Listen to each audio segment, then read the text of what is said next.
So what's up mga katinda? So for this episode, tuturuan ko na po kayo kung paano mag-tune ng coil for lining or shading.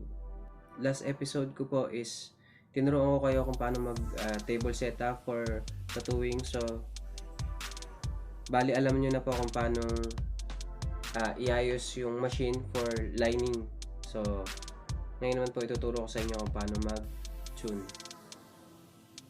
So bago po lahat, pinopromote ko nga po pala ang aking stick and grind stencil solution. Yan, na may bibili nyo for only 250 pesos. So para mas maintindihan nyo po kung paano mag-tune ng coil, ang gamit ko po ngayon na machine is body irons. So yan. So bago tayo mag-start, kailangan nyo po munang malaman yung parts ng coil bago tayo tumuloy sa pag-tune ng coil. So paano nyo pong malalaman kung liner or shader ang isang machine? So dito po yan. Ito pong part na to. So ayan. Ang kailangan nyo po munang gawin is tanggalin tong armature bar nyo gamit po ang Allen wrench. So tanggalin nyo lang po.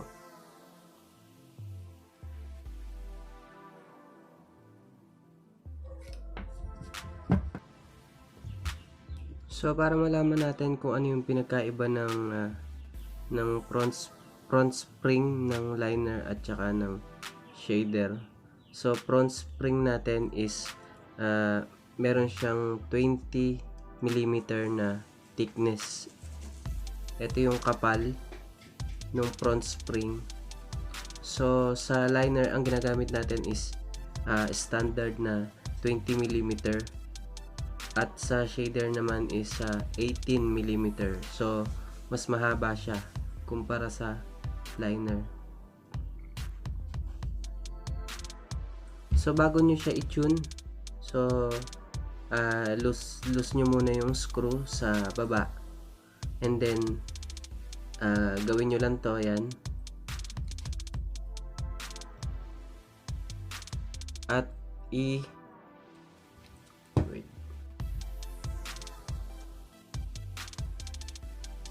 yan, gawin nyo lang to.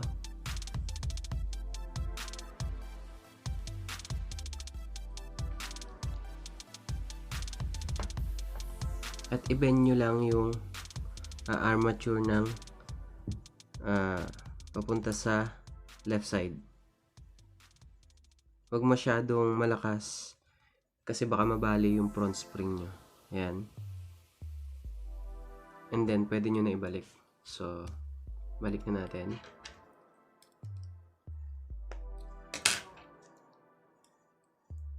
Wala.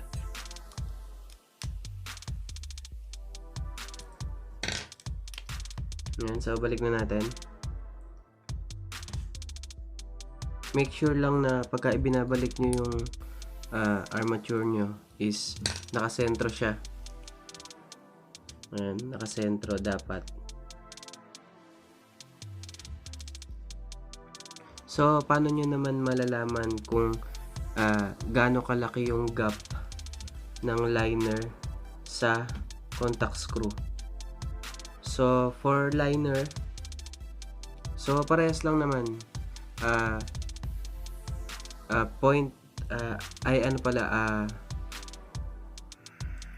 Ang gap ng contact screw sa front spring is 3 mm.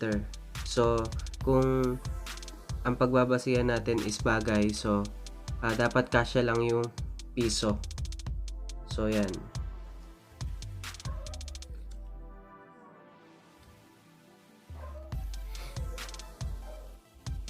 So gumawa ako ng diagram dito. Pagpasensya nyo na yung drawing ko. So para malaman lang natin kung paano natin malalaman yung shader at saka yung liner. So sa shader, gaya dito sa diagram ng parang orasan, so dapat yung armature nyo is nakatutok sa 12 and yung front spring nyo is nakatutok sa 1 o'clock. And sa liner naman, yung armature is nakatutok sa 12 o'clock and nakatutok sa 2 o'clock yung front spring. So ang standard na ginagamit natin na front spring para sa liner is 20 mm na thickness and 18 mm para naman sa shader. So para naman ngayon sa voltahe, so bali dumidepende yan sa machine at sa PS nyo. Kung ang gamit nyo is generic at generic din yung machine, so nakadepende pa rin yan lalo na sa balat ng tao. So para sa akin, ang ginagamit ko for lining is sa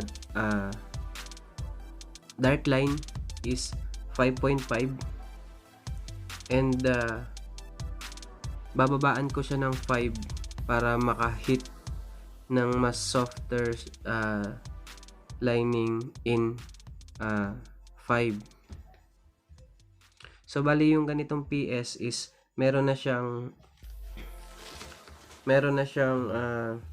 settings for liner. So pwede kayong mag set ng for lining and shading nyo. So ang ginagamit ko na set ng line is 5.5.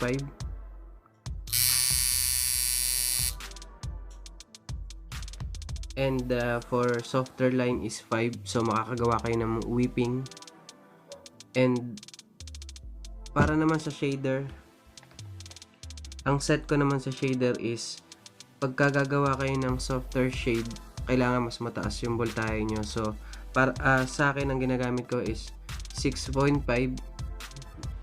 So para naman sa color packing natin, ang ginagamit kong voltahe is 5. So kailangan pagka gagawa kayo ng color packing, mas mababa yung voltahe nyo. So standard ko sa akin is 5.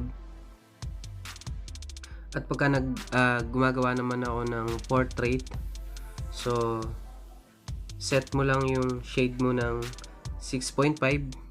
And pag gagawa kayo ng black and gray, so baba ka lang ng 5.5. At pagka gusto mo ng color packing is voltahe mo is 5.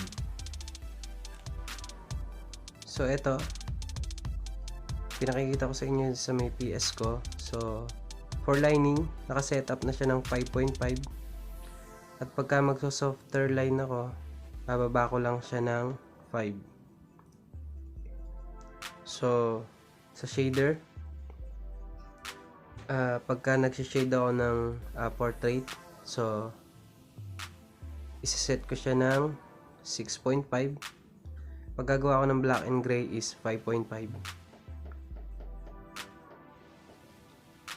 At gagawa naman ako ng color packing is ibababa ko siya ng 5.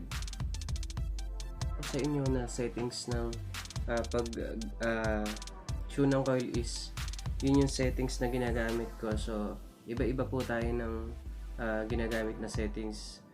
Depende pa rin po yan sa tattoo artist. So ang pinakita ko lang po sa inyo is kung ano yung standard na ginagamit for front spring at kung gaano po kalaki yung gap ng front spring at saka yung gap ng armature bar sa coil and yung gap ng front spring sa contact screw. So madaling nyo na po mapag-aaralan. Sa timpla na lang ng power supply nyo kayo mag-a-adjust. So naituro ko na po sa inyo kung paano mag-tune ng coil. Bawat artist po may kanya-kanya po tayong settings. So itinuro ko lang po yung settings ko. So dito na po nagtatapos ang ating tattoo tutorials about machine tuning. At thank you po sa panonood. At kung may mga suggestions kayo kung ano pa yung gusto nyo malaman about tattoo is comment down below po kayo at gagawan po natin yan ng video. So, thank you po sa panonood at huwag niyo po kalimutan mag-like, share, and subscribe. At next video ko po, gagawa po tayo ng isang buong video na puro shoutout. So, sa lahat po na nag-aabang dyan, sa mga nagpapa-shoutout, so magsha-shoutout po tayo. At thank you po sa panonood. Marami pong salamat and